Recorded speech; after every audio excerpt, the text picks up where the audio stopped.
জুলাই সনদের আইনি ভিত্তি ছাড়া 2026 সালে কোনো নির্বাচন নয়, এই হুঁশিয়ারি দিয়ে জামায়াতে ইসলামীর আমির ডক্টর শফিকুর রহমান বলেছেন, নির্বাচনের আগে গণভোটই হবে জুলাই সনদের আইনি ভিত্তি। জনগণের ভাষা বুঝতে ব্যর্থ হলে পরিণতি ভালো হবে না বলেও মন্তব্য করেন তিনি। 5 দফা দাবিতে রাজধানীর পল্টন মোড়ে 8 দলের যৌথ সমাবেশ থেকে নির্বাচনের আগেই গণভোট দিতে সরকারকে বাধ্য করা হবে বলেও হুঁশিয়ারি দেন শরিক দলের নেতারা।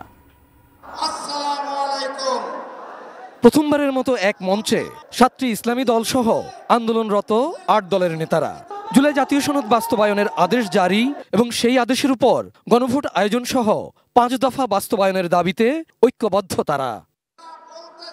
মঙ্গলবার বিকেলে রাজধানীর পল্টন মোড়ে এ মহাসমাবেশে বক্তব্য দেন জামায়াতে ইসলামী সহ শরিক দলগুলোর কেন্দ্রীয় নেতারা। তারা বলেন, কেবল তফসিল ঘোষণা করে সংসদ নির্বাচন হলে দ্বিকক্ষের সংসদ ইস্যুতে জটিলতা সৃষ্টি হবে।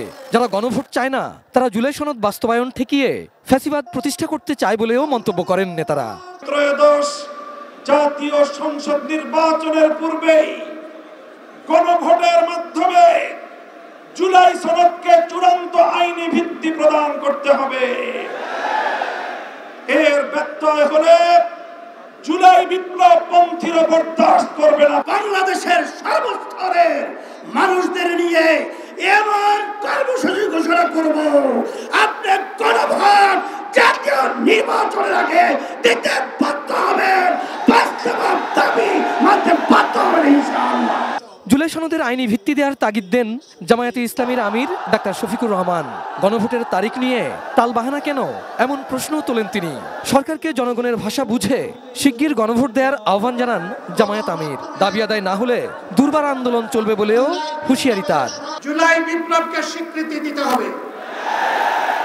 যারা জুলাই বিপ্লব মানবেন না তাদের জন্য 26 সালে কোনো নির্বাচন নাই।